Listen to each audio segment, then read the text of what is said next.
시청자 여러분 안녕하십니까? 좋은 아침입니다. 증시가 급등과 급락을 반복하는 말 그대로 롤러코스터 장세를 나타내고 있습니다. 상황이 이렇다 보니까 증시 변동성을 둘러싼 경고음도 같이 커지고 있죠. 아주 오래전 가치 투자의 아버지 벤저민 그레엄은 우리에게 이런 말을 남긴 적이 있습니다. 투자의 본질은 손실을 피하는 데 있다. 어떻게 보면 좀 당연한 얘기일 수는 있긴 하겠지만 지금처럼 변동성이 큰 시장에서는 이 수익보다는 리스크 관리가 최우선이라는 점 다시 한번 되새길 필요가 있어 보입니다. 자, 그럼 미국 증시의 마감 상황부터 바로 한번 확인해 볼까요? 현지 시간 화요일 미국 증시는 기술주 약세 속에서 일제히 급락했는데요. 소프트웨어 기업들이 특히나 부진했던 가운데 팔란티어를 제외하고는 사실상 대부분 다 전멸했다고 봐도 무방하겠습니다. 다우 지수는 200포인트 넘게 빠졌고요. S&P 500 지수는 1%, 그리고 나스닥 지수는 1.8% 밀려났는데요. 그래도 그나마 다행인 점이 장 막판에 증시가 말아 올리면서 이 낙폭을 어느 정도 만회했다라는 부분이 그나마 다행이지 않나 생각이 들기도 합니다. 한편 밤사이 채권 시장은 또 높은 변동성을 나타냈는데요. 워시 트레이더로 국채 금리가 사흘째 강세를 이어나가고 있었는데 간밤에 돌연 급락하기도 했었죠. 그 이유를 찾아보니 미군이 이란 드론을 격추했다는 소식 때문이었는데요. 해당 소식에 안전자산 선호 심리가 강해지면서 이 한때 10년물은 4.3%에 근접하기도 했는데 급락하면서 지금은 4.26% 중반대에서 거래 중이고요. 그리고 달러 인덱스는 3거래일 만에 하락 전환됐는데요. 지금 워시 후폭풍이 좀 진정된 상태죠. 달러 인덱스는 간밤에 97 중반에서 움직였고요. 원달러 환율도 소폭 하락하면서 1,450원대에서 거래됐습니다. 자, 그럼 다음 장 통해서 오늘장의 메인 이슈들도 같이 체크해 보시죠. 전 세계 자본 전쟁이 임박했다. 그리고 대규모 충돌의 전조 증상이 보인다. 바로 월가의 헤지펀드 대부로 불리는 레이 달리오 브리지워터 창업자의 발언이었는데요. 트럼프 행정부가 들어서고 나서 지정학적 긴장감이 고조되는 과정에서 자본시장 변동성이 높아지고 있다고 지적했고요. 이런 자본 전쟁은 세계의 대전 같은 이 대규모 충돌의 씨앗이 될 거라고 강조한 겁니다. 그러면서 자본 전쟁에서 살아남기 위해서는 결국에 포트폴리오에서 금을 갖고 있어야 된다고 강조했는데요. 실제로 밤사이에 금 가격이 7% 반등하면서 장중한테 5,000달러 선을 회복하기도 했죠. 이 금 가격 당분간 좀 더 지켜볼 필요가 있어 보이고요. 자, 그리고 미국 하원에서 정부 예산안이 또 통과됐다는 소식이 나왔죠. 현재 트럼프 대통령의 서명을 대기 중인데 찬성 217표, 반대 214표로 다행히 하원에서 가결이 됐고요. 셧다운 사태가 부분적으로 좀 종료된 만큼 그동안 밀렸던 고용 지표들도 이제 예정대로 좀 나올 걸로 보입니다. 자, 그리고 또 다른 이슈가 하나 주목을 받았었죠. 바로 비트코인 가격이었는데요. 장중한데 7% 급락하면서 73,000달러 아래로 떨어진 겁니다. 73,000달러 아래로 떨어졌다. 이건 한마디로 트럼프 행정부 취임 이전 수준으로 돌아갔다라는 얘기죠. 그동안의 상승분을 모두 다 반납하고 지금 암호화폐 혹한기에 대한 우려가 갈수록 커지고 있는데요. 이 수치로만 놓고 봤을 때 2024년 11월 이후 최저치를 기록하는 중입니다. 비트코인과 관련된 얘기는 저희가 잠시 뒤에 대담 시간에 또 자세하게 나눠볼 예정이니까요. 네, 관련 내용들도 투자하실 때 같이 참고하시기 바랍니다. 자, 이렇게 오늘장의 메인 이슈들 한눈에 정리해봤고요. 더 자세한 기업과 섹터 이슈들 김현수 아나운서와 바로 만나보시죠. 네, 간밤 미국은 섹터별로, 종목별로 어떤 움직임을 보였을까요? 일단 M7 기업들 상황부터 점검해 보겠습니다. 오늘 기술주 전반적으로 약했습니다. 그렇기 때문에 전체적으로 하방 압력을 받아가고 있는데요. 하나씩 나왔던 이슈들부터 체크해 보시죠. 먼저 알파벳입니다. 알파벳은 웨이모가 160억 달러 규모로 대규모 투자를 유치하는 데 성공했다라는 소식 받아내면서 오늘 장중 한때 상승폭을 켜내긴 했지만 전체적인 기술주 약세에 힘입어서 오늘 1%대 하락 마감한 모습 확인하실 수가 있습니다.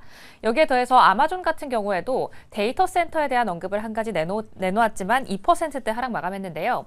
데이터 센터 확장에 대해서 전력망이 좀 부족하다라고 이야기하면서 여기에서의 병목을 꼬집고 있습니다. 지금 현재 연결 승인 기준으로는 최대 7년 정도의 속도가 걸리기 때문에 사업 속도를 이 연결 승인 기준이 따라가지 못한다라는 부분을 꼬집었다라는 점 체크하시면 좋을 것 같고요. 다음으로 애플 같은 경우에는 오늘 보합권에서 등락을 반복하다가 결국에는 하락세로 마감했습니다. 인도에서의 세금 면제 호재와 디램값 급등 속 이 안에서의 급등락이 반복되고 있는데요. 장중 기술주 약세로 눌렸지만 인도발 호재가 저가 매수세를 유입시켰다라는 점 체크하겠습니다. 엔비디아를 포함해서 오늘 마이크로소프트 전체적으로 가장 많이 눌린 종목으로 확인하실 수가 있습니다. 엔비디아 같은 경우에는 장기 파트너십 계약 체결에 대한 건수가 나왔음에도 불구하고 반도체 단 안에서의 하락폭이 가장 심했기 때문에 전체적으로 눌려가는 모습을 보여줬는데요. 그럼 어떤 식으로 이 하락분이 나왔는지 다음 장 히트맵 통해서 확인해 보시죠. 간밤 상황입니다. 한눈에 보더라도 기술주가 좀 포진되어 있는 빅테크들 위주로 몰려있는 이 테크주들이 좀 낙폭을 보였다라는 점 체크를 하실 수가 있겠습니다. 팔란티어 같은 경우 어제 실적을 내놓으면서 장중에는 상승불을 켜내는 모습을 보였지만 장중에 그래도 하락세를 면치 못하는 모습을 보여줬는데요. 하지만 월가에서는 팔란티어 실적이 괜찮게 나왔고 숫자도 찍히고 있는 만큼 하락할수록 추가 매수 견고하다라는 이야기 남기고 있습니다. 그 안에서 AMD가 이제 곧 실적 발표를 앞두고 있죠. 월가 측에서는 AMD의 4분기 실적이 상회할 것이고 가이던스에 대한 상향도 기대해 볼 수 있다라고 이야기하고 있는데요. 하지만 실적 발표를 한 기업 중에서는 계속해서 신고가를 갈아치우는 기업도 있습니다. 샌디스크는 오늘도 3%대 상승폭 보였다라는 점 체크하겠습니다. 이 안에서 브로드컴은 오늘 차세대 칩을 공개했습니다. 와이파이 8에 대한 칩을 공개했는데 AI 기반 기업에 대한 네트워크를 겨냥했다라는 점 체크하시면 좋을 것 같고요. 하지만 이런 소식이 나왔음에도 불구하고 오늘 장중에는 5%대 낙폭 가져가기도 했습니다. 다음으로는 스노우플레이크 같은 경우 오픈 AI와의 투자 계약 소식이 나왔지만 전체적으로 10%대 급락하는 모습을 보였다라는 점 추가적으로 체크하시면 좋을 것 같고요. 인텔의 CEO도 앞서 애플에서 짚어봤던 것처럼 메모리에 대한 이야기를 한 가지 더 남겼습니다. 2028년까지 메모리 반도체 공급난이 지속될 것이다라고 이야기를 하면서 1TB의 HBM이 들어가는 엔비디아의 차세대 칩 루빈을 생각해 본다면 계속된 병목 현상이 메모리에서도 이어질 수 있다라고 언급하는 모습 남기기도 했으니까요. 함께 투자에 참고해 보시면 좋을 것 같습니다. 이 안에서 월마트 같은 경우 오늘 시총 1조 달러 클럽에 이름을 올리면서 올해만 11%대 상승했습니다. 오늘도 3%대 상승불 이어나간다는 점 체크하고 넘어가겠습니다. 오늘 이 안에서 제약바이오단 안에서의 노보노디스크 폭락이 좀 눈에 두드러졌는데요. 다음 장 통해서 제약바이오 안에서의 이슈도 체크해 보시죠. 노보노디스크 특허 만료와 함께 경쟁에 대한 구도가 좀 심화될 수 있다라는 우려를 받아내면서 잠시 뒤 확인해 볼 테지만 오늘 하락폭이 정말 두드러지는 종목이었습니다. 주가 급락에 대한 이유 여러 가지가 있겠지만 포인트만 한번 짚어보도록 할 텐데요.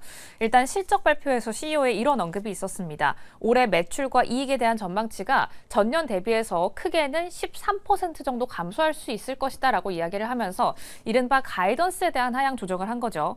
여기에 더해서 이런 부분이 가장 오늘의 하락의 트리거가 됐지만 여기에 더해서 좀 챙겨봐야 할 것은 곧 특허가 만료된다라는 부분입니다. 이것 때문에 복제약에 대한 쇄도가 찾아올 수 있다라는 위기감이 투자자들을 조금 더 짓누르게 된 거죠.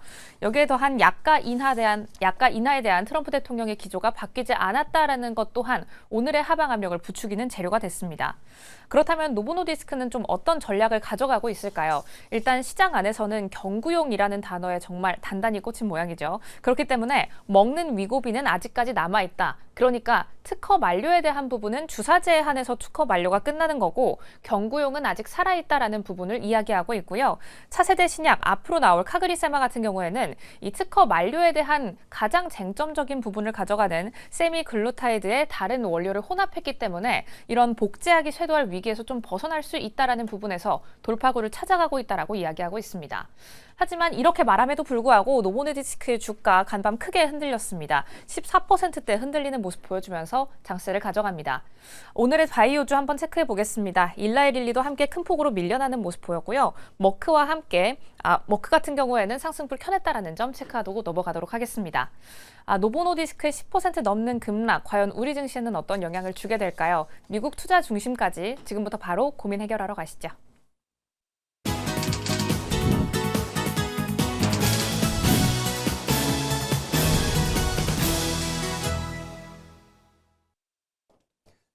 자, 이번에 미국 증시 핫한 이슈들, 핫한 종목들 체크해보는 굿모닝 라이브 시간입니다. 도움말씀의 유진투자증권의 김지혁 PB와 함께합니다. 안녕하십니까? 안녕하십니까? 네, 웃으면서 하루를 시작하고 싶은데 장세가 그렇게 좋아 보이진 않습니다. 지금 하루 걸러서 증시가 급등과 급락을 반복하고 있는데 오늘은 또 이제 하락 쪽으로 방향을 틀었거든요. 한 줄 평 먼저 남겨주실까요? 오늘 같은 경우는 AI 에이전트의 어떤 성장이 네. 굉장히 혼란을 좀 가속화시키고 음. 그리고 위험 자산을 좀 회피하는 결과를 낳았다라고 보시면 되겠습니다. 네. 결국 장 마감 이후에 나올 이 AMD의 실적이 상당히 중요하겠죠. AMD의 실적이 좀 잘 나와줘야지 투자 심리도 많이 개선될 걸로 보이고요. 그래도 그나마 다행인 점이 앞서 말씀드린 것처럼 증시가 막판에 좀 말아 올렸다라는 점, 이 부분은 좀 긍정적으로 해석해 볼 여지가 있어 보이기도 합니다. 자, 그럼 오늘 장에서 중요했던 이슈들 굿모닝 라이브 이슈픽 바로 체크해 보겠습니다. 네, 화면 보여주시죠. 자, 세 가지 토픽입니다. 전통 소프트웨어가 직격탄을 맞았다. 그리고 가상자산의 심리적 마지노선이 붕괴됐다. 여기에 OBBA발 세금 환급 시즌의 개막까지 이 세 가지 내용으로 얘기를 나누어 볼까 하는데요. 간밤에 기술주들의 투자 심리가 전체적으로 좀 많이 약했었죠. 특히나 소프트웨어 섹터가 말 그대로 직격탄을 맞지 않았습니까? 이게 사실 AI 에이전트가 최근에 뭐 오픈 클로라고 하는 이 몰리봇이라는 게 나오게 네. 되면서 굉장히 지금 미국에서는 핫한 주제로 이루어지고 있습니다. 근데 이제 소프트웨어 입장에서는 이게 뭔가 산업 자체가 변화하고 있는 시점이라고 보시면 될 것 같고요. 그렇기 때문에 이 AI 에이전틱을 갖추지 못한 기업들에 한해서 지금 굉장히 큰 폭의 주가 하락이 일어나고 있다라고 보시면 되겠습니다. 그래서 최근에 뭐 유니티 같은 경우도 굉장히 큰 폭의 하락을 맞았었는데요. 네, 그렇죠. 그 이유 중 하나는 결국 구글에서 나온 오픈 지니에 대한 이런 대한 기대감 속에서 오히려 그 게임을 만드는 이 업체들이 굉장히 피해를 볼 수 있겠다라는 점들이 나오고 있고요. 그리고 어제 같은 경우는 엔트로픽의 클로드 리걸이라는 이 플러그인도 나왔습니다. 그렇기 때문에 최근에 이 AI 에이전트를 바탕으로 이 산업이 재편화되는 과정 속에서 여러 이제 혼란들이 일어나고 있고 그에 따라서 어떤 이 소프트웨어 쪽에서 최근에 주가 흐름이 좋지 않다라고 보시면 되겠습니다. 네. 그리고 이제 잠시 후면 AMD의 실적도 나오고 내일이면 또 알파벳의 실적이 차례대로 공개가 되죠. 빅테크 공룡들의 실적도 중요할 듯한데 실적이 좀 잘 나와줄 수 있을까요? 어떻게 보시죠? 개인적으로는 이제 AMD 같은 경우는 어느 정도 이제 실적을 좀 받쳐줄 거다라고 생각을 하는 이유는 워낙 요새 뭐 반도체에 대한 네, 이 그렇죠. 부분에 대한 부분은 뭐 사실 어떤 실적적으로나 어떤 이 가이던스적으로 저희가 기대에 못 미친 적은 없었다라고 보시면 될 네. 것 같고요. 특히 뭐 하이닉스나 삼성전자가 이미 그 실적으로 보여줬던 부분들은 이미 AMD에 있어서도 어떤 실적에 대한 뭐 기대감을 과연 해칠까라는 생각은 들고 있습니다. 네. 빅테크 공룡들이 조금 더 힘을 내주기를 바라는 마음이고요. 자, 그리고 두 번째 주제로는 비트코인. 시청자분들께서도 좀 관심이 많은 듯합니다. 비트코인이 밤사이에 73,000달러 아래로 떨어지면서 트럼프 취임 이후에 이 상승폭 자체를 모두 다 반납했다라고 하는데 암호화폐 시장에 혹한기가 다시 찾아오는 걸까요? 사실 이게 이미 지금 혹한기가 와 있다고 저는 좀 생각을 하고 있는데요. 예. 그러니까 물론 이 혹한기라는 거는 뭐 유동성 차원에서 혹한기일 수도 있고 아니면 이 굉장히 관심도가 떨어졌던 네. 혹한기일 수도 있지만 지금은 사실 어떤 관심도에 좀 떨어진 아. 혹한기라고 저는 생각을 하고 있고 근데 그럼에도 불구하고 사실 2022년도 하락장과 좀 다른 점은 네. 결국에는 이 비트코인이라는 거는 결국 이 법안에 대한 어떤 이 규제성이 이제 명확히 돼야 되는데 그런 점들에 있어서 굉장히 거시적으로 지금 미국 정부뿐만 아니라 이 민주당, 공화당 모두 지금 노력을 하고 있고요. 네. 그뿐만 아니라 지금 미국 기관들이 굉장히 이제 이 비트코인에 대한 채택에 대한 부분들을 지금 진행을 하고 있습니다. 그런 점들에 있어서 거시적으로는 괜찮지만 지금 단기적인 어떤 유동성 차원에서 굉장히 급격한 하락을 맞이하고 있다라고 보시면 될 것 같고요. 다만 우려스러운 거는 아무래도 이 8만 달러가 붕괴가 되면서 오늘 같은 그렇죠. 경우는 예. 거의 7만 2천 달러까지도 내려왔거든요. 그러니까 핵심 지지선이 차례대로 붕괴되고 있다는 거죠. 맞습니다. 그렇기 때문에 이 레버리지를 굉장히 많이 썼던 어떤 종목, 이 자산군 중 하나였기 때문에 그런 자산군이 지금 굉장히 청산이 많이 이루어지면서 지금 주가 하락은 일어나고는 있지만 동시에 이게 다르게 바라보게 되면 어느 정도 그 레버리지를 조금 청소를 하면서 네. 오히려 건전한 조정으로 받아들이지 않을까라고 생각하고 있습니다. 그렇다면 올해 암호화폐 시장에서 좀 비트코인 가격이 반등할 만한 그런 뭐 호재라고 볼 수 있는 건 없을까요? 일단 단기적인 호재라고 하는 거는 2월부터 이제 3월까지 그 사이에 아마 네. 처리될 이 클래리티 법안이 예. 주요 행점이 될 것 같고요. 그뿐만 아니라 지금 미국에서 지금 트럼프 행정부에서 얘기하고 있는 게 뭐 비트코인 액트라는 법안도 네. 있습니다. 뭐 비트코인을 전략 준비금으로 어떻게 삼을지에 대한 얘기를 그렇죠. 나오고 있는데 그런 점들도 지금 하나의 또 호재로 작용될 수도 있고 마지막으로는 최근에 SEC 의장이 이 401k에서 네. 비트코인을 또 담아야 된다라고 얘기도 하고 있습니다. 그런 점들이 아무래도 이후에는 좀 호재로 작용되고 있지 않을까라고 생각하고 있습니다. 네. 암호화폐 시장에 호재와 악재가 좀 겹쳐서 계속 나오고 있는 듯합니다. 당분간 이 변동성에 특히나 더 주의하는 게 좋아 보일 듯합니다. 자, 그리고 역대급 세금 환급 시즌이 또 개막을 미국에서 했다라고 합니다. 궁금한 게 미국인들의 소비 심리를 좀 끌어올릴 수 있을까요?